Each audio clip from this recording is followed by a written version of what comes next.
மத்திய இடைக்கால பட்ஜெட் இன்று தாக்கல் செய்யப்பட உள்ள நிலையில் பட்ஜெட்டில் தமிழக விவசாயிகளின் எதிர்பார்ப்புகள் என்ன என்பது குறித்து தற்போது கேட்கலாம். விவசாயம்தான் பிரதான தொழிலாக இருக்கிறதுனால மத்திய அரசு இந்த ஆண்டு விவசாயத்துக்குன்னு தனியாக ஒரு நிதிநிலை அறிக்கை கொடுக்கணும், வேளாண் நிதிநிலை அறிக்கை சமர்ப்பிக்கணுங்கிறது எங்களுடைய ஆவலாக இருக்குது. அதை நிறைவேற்றணும்னு நாங்கள் கேட்குறோம். ரெண்டாவது, பல இடங்களில் பார்த்தீங்கன்னு சொன்னால் இப்போ இந்த தேசிய பேரிடர் நிதியே இப்போ தமிழ்நாட்டை பொறுத்த வரைக்கும் கடுமையான பாதிப்பு ஏற்பட்டிருக்கு. பிரதமர் வந்துட்டு போயிருக்காரு, மத்திய குழு வந்து பார்வையிட்டிருக்காங்க. இது வரைக்கும் ஒரு ரூபா கூட இன்னும் பணம் கொடுக்கவே இல்லை.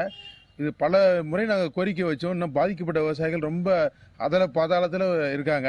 அதனால் உடனடியாக நாளை நிதிநிலை அறிக்கை கொடுக்கறதுல வந்து மத்திய நிதி அமைச்சர் தமிழ்நாட்டுக்கான நிதி ஒதுக்கீடு என்னங்கிறத அவங்க அறிவிக்கணும். அதே மாதிரி பிரதமர் பிஎம் கிசான் ஃபண்டு கொடுக்குறாங்க, பிரதான் கிசான் திட்டம். அதில் அவங்க கொடுக்குற பணத்தை 6000லேருந்து 10,000 விவசாயிகளுக்கு உயர்த்தணும்னு சொல்லி கேட்டுக்கிறோம். அது இந்த பணம் கொடுக்கறதுலையும் கூட பிஎம் கிசான் பணம்லாம் கொடுக்குறப்ப அதில் பேங்க் மூலமாக அவங்க கொடுக்குறாங்க. அதில் ஏதாவது பழைய பாக்கி இருந்துச்சுன்னா, கடன் பாக்கி இருந்தால் அதை பிடித்தம் பண்ணிக்கிறாங்க. ஒரு 100 நாள் வேலை திட்டத்தில் வேலை செய்கிற விவசாய தொழிலாளிக்கு கூட ஏதாவது ஒரு எப்பயோ வாங்கின ஒரு கடனுக்கு அந்த பணத்தை பிடிச்சிக்கிட்டு பணம் விவசாயிக்கு வந்து சேர மாட்டேங்குது.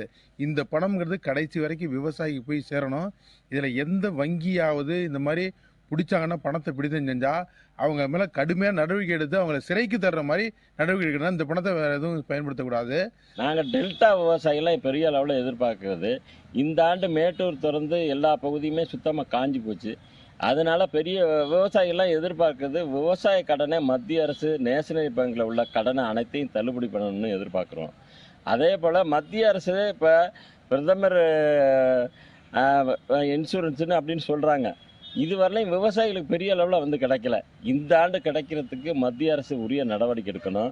நாங்கள் பெரிய அளவில் பாதிக்கப்பட்டிருக்கோம் இந்த ஆண்டு. அதனால் இவங்க வந்து உடனடியாக எங்களுக்கு இன்சூரன்ஸ் கிடைக்கிறதுக்கும், எங்களுக்கு ஏக்கருக்கு ஒரு 35,000 ரூபா நிவாரணம் வழங்குறதுக்கும் இந்த பட்ஜெட்டில் அறிவிக்கணும்னு நாங்கள் எதிர்பார்க்குறோம். அது மட்டும் இல்லாமல் இந்த ஆண்டு இப்போ பெரிய அளவில் இப்போ நெல் பெரிய அளவில் விளைச்சல் இல்லைன்னாலும் ஏக்கருக்கு 20 மூட்டை தான் வருது. நேரடி கொள்முதல் நிலையங்கள் திறக்கலை. அதனால விவசாயிகள் அவதிப்படுறாங்க. எல்லா இடத்துலையும் நேரடி கொள்முதல் நிலையங்களை திறக்கிறதுக்கு உரிய நடவடிக்கை எடுக்கணும். நாங்கள் பெரிய விவசாயிகள் 10 வருஷமாக வைக்கிற கோரிக்கை, விவசாய கடனை அனைத்தையும் தள்ளுபடி பண்ணுங்கிறத எதிர்பார்க்குறோம்.